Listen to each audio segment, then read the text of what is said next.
So when I was single, I always stayed so away from dating apps just because the concept freaked me out.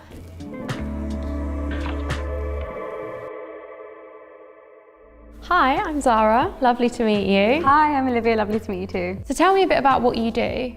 So I am a journalist and an author of the book called Millennial Love and the host of a podcast of the same name, which is all about exploring the contemporary dating landscape and all of the quirks and complications that involves. I mean, yeah, I write about this stuff all the time, so I know what I'm talking about, but in my own life, it's not necessarily the same. But you know a lot about love. Yes, yeah.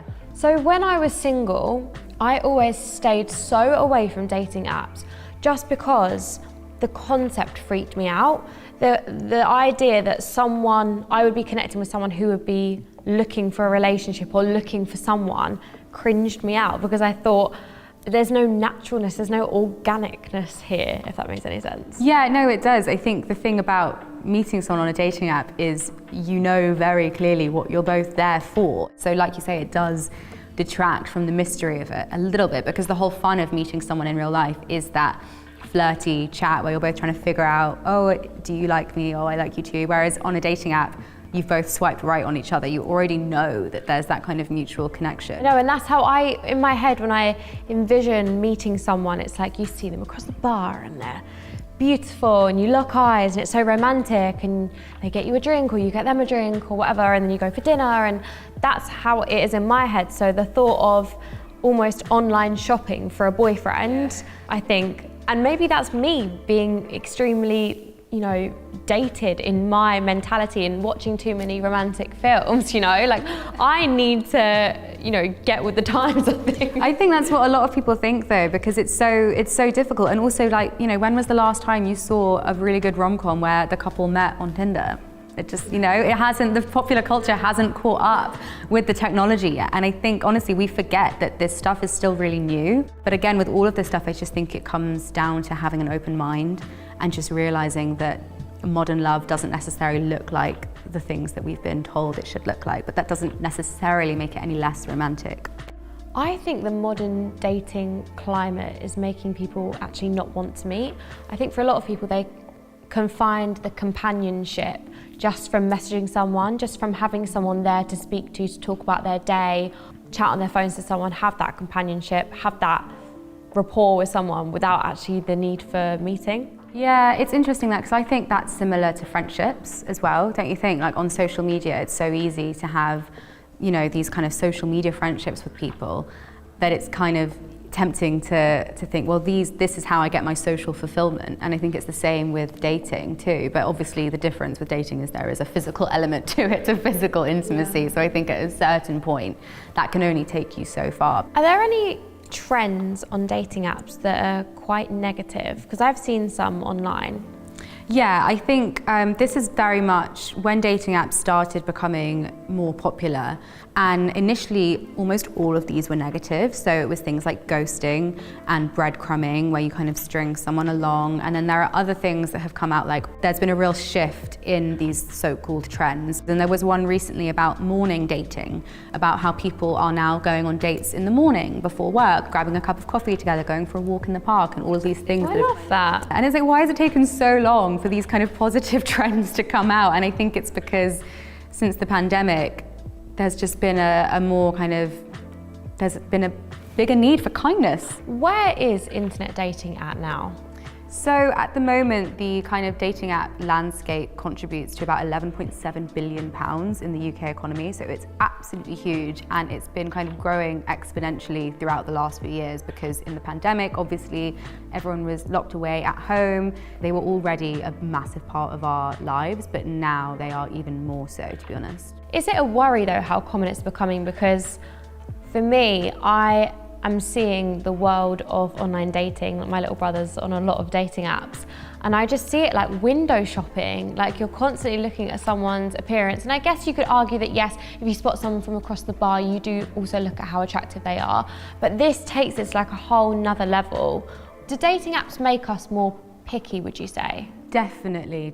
I think because the difference between seeing someone in a bar who you think is attractive and seeing them on a dating app is that all you have when you see someone in real life is their appearance, and you know, you maybe can read their body language and maybe you can make eye contact with them. But on a dating app, you have maybe the fact that they smoke or whether they take drugs. You have all of these different bits of information about them. You know, you might even have, do they have children? Do they want children? All of this stuff. And it's all it can be quite superficial information to a degree. And I think what happens is you then start using that information to make all sorts of judgments about someone. You start to become incredibly picky because you're like, oh, they're under 6 foot, no, swipe left, no. And because there are so many people, you can be that picky, you know? It very much relies on your idea of what is a perfect partner for you, which might be completely wrong, and it often 100%. is. 100%, and I think that before I met my boyfriend, there would be certain, I mean, I think he's a beautiful person, but there'd be certain characteristics that I wouldn't have said, yes, I want that. Like, he's very energetic, very fun, very outgoing, and very loud.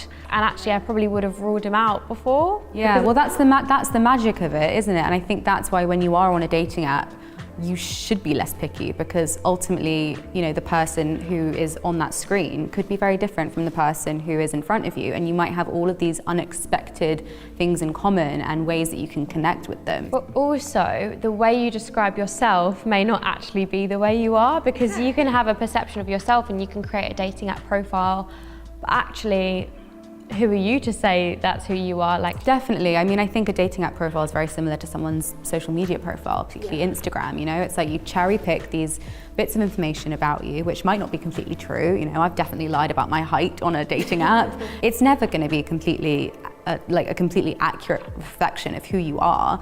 It's gonna be a version of who you are. Do you think a lot of people are looking for fun rather than relationships on dating apps? Yeah, I think it's about half-half. There are certain dating apps that definitely market themselves more as kind of relationship apps. So it kind of depends. I think the most important thing is to just be very upfront with who you are talking to about what you're looking for, because otherwise that's when people get hurt. And I think it's just good to be very honest and just communicate openly as much as you can from as early on as you can. And what are the differences in experiences between men and women on dating apps? So a lot of research says that there are more men than women on dating apps, and that men are generally kind of less satisfied with their experience on dating apps than women. But to be honest, I think all of these stats you have to take with a bit of a pinch of salt. Like, anecdotally, myself and my female friends have struggled on dating apps a lot, and it's not like we feel there are plenty of men to choose from, and you know, we have the pick of the bunch. I think it very much depends on what you're looking for and your experience. What do you do in a situation where you've met someone on a dating app, they look incredible, and then you meet them in real life and they don't look the same? I think keep an open mind, first of all. You know, obviously if someone has completely lied about what they look like, then definitely run. But if they just look a little bit different to how you expected, and maybe their photos were a bit old and they don't necessarily reflect what they look like today, I think keep an open mind and try and get to know them and give them a chance before you reject them, because you never know, they could surprise you. How do you decipher those intentions? I think you need to make a judgment based on how often someone is talking to you, how many questions they're asking you, how interested they kind of genuinely seem in your life. But I always think with this kind of stuff, if you're not sure, just ask someone. And we need to get better at being vulnerable and open when we are talking about dating, because there is this fear of like, oh, if I break the ambiguity, you know, if I'm not playing it cool, they're gonna not like me, they're gonna run away from me. And it might not be the sexiest thing in the world, but it's gonna stop you from getting hurt, isn't it? Do you think dating apps are good? Do you think they're beneficial?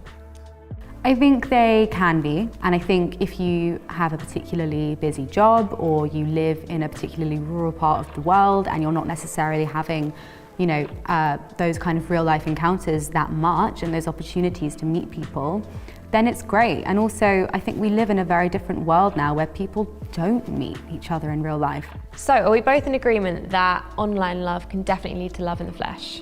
It definitely can. It might not be easy, but it definitely can happen.